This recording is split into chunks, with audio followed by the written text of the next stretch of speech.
Let's be honest about what's happening. You're not stuck because life keeps knocking you down. You're stuck because your problems are running your life, and you keep feeding them.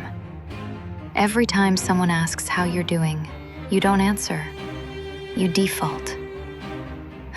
Tired, overwhelmed, burned out, going through a lot. It comes out before you even decide, because struggle has become your identity handshake. And you tell yourself it's honesty, that you're just being real. No, it's conditioning. You're not sharing information. You're reinforcing a role. Your nervous system doesn't understand intention. It doesn't care that you mean to heal. It only understands repetition. So every time you repeat how drained you are, how unfair it was, how stuck you feel, how damaged you've been, your system hears, "This matters. This defines us. Keep this close." Your body stays tense.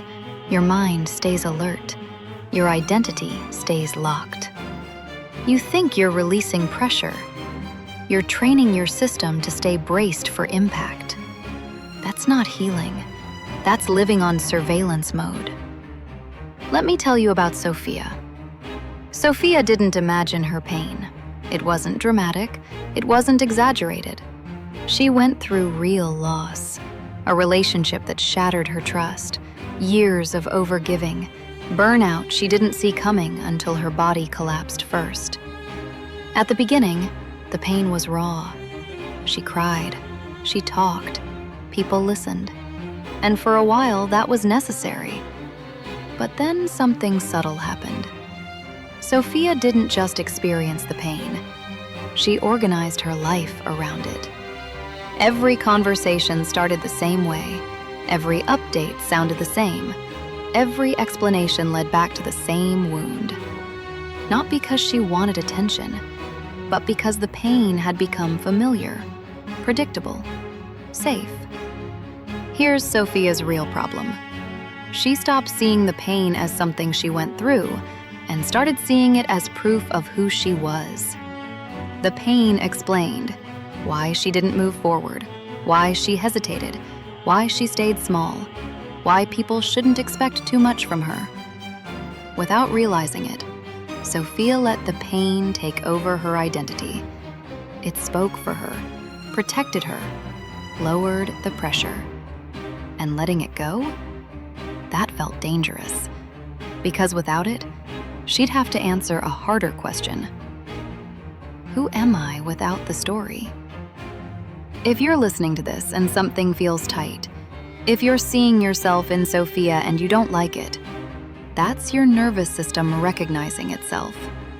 If this is landing, like the video, not as support, as acknowledgement. This is what people don't want to admit. Pain becomes currency. Sophia didn't keep the story because it hurt. She kept it because it worked.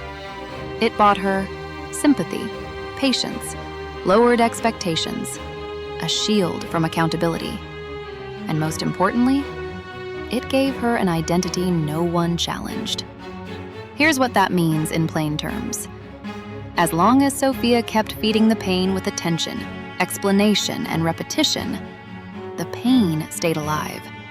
Not emotionally, neurologically. Her system learned, this is who we are. Pain turns into armor when it stops being processed and starts being used. Sophia wore it like protection. You can't expect more from me. This is just how I am now. I've been through too much. That armor felt safe, but it was heavy, and it slowed her down, and it kept her from evolving.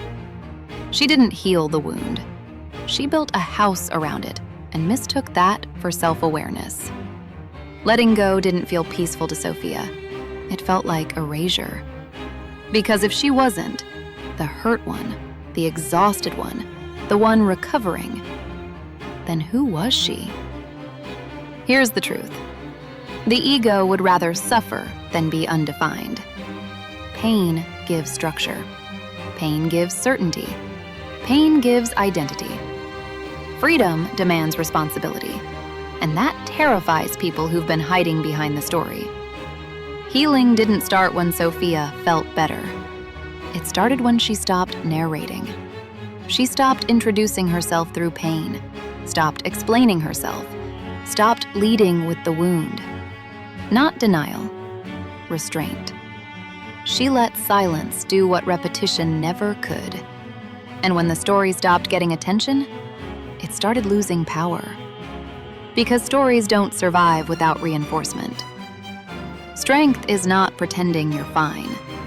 Strength is containment.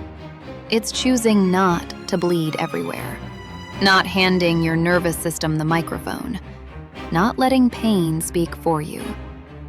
When Sophia was asked how she was doing, she didn't perform. She said, "I'm handling things. I'm steady.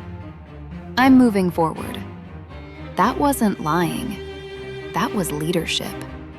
You don't get extra credit for suffering longer than necessary. You don't get rewarded for loyalty to pain. Your pain mattered, but it does not get to dictate who you become. And the moment you stop feeding it, you stop living like it owns you. If this felt sharp, if it felt exposing, if it felt like something you couldn't unhear, that's because this isn't motivation. It's confrontation. This is Savara. Raw, unfiltered, brutally honest. The voice I write under when the truth doesn't need polishing. If this is the kind of content you need, it's because you don't need motivation. You need honesty. I'm not here to convince you. I'm here to make sure you stop pretending you don't see it. What you do with it is your responsibility. If you're done acting like you're powerless, subscribe to Her Savage Energy, the shadow side of Dream with Intent. No pep talks, no emotional padding, just clarity and consequences. You already know what to do.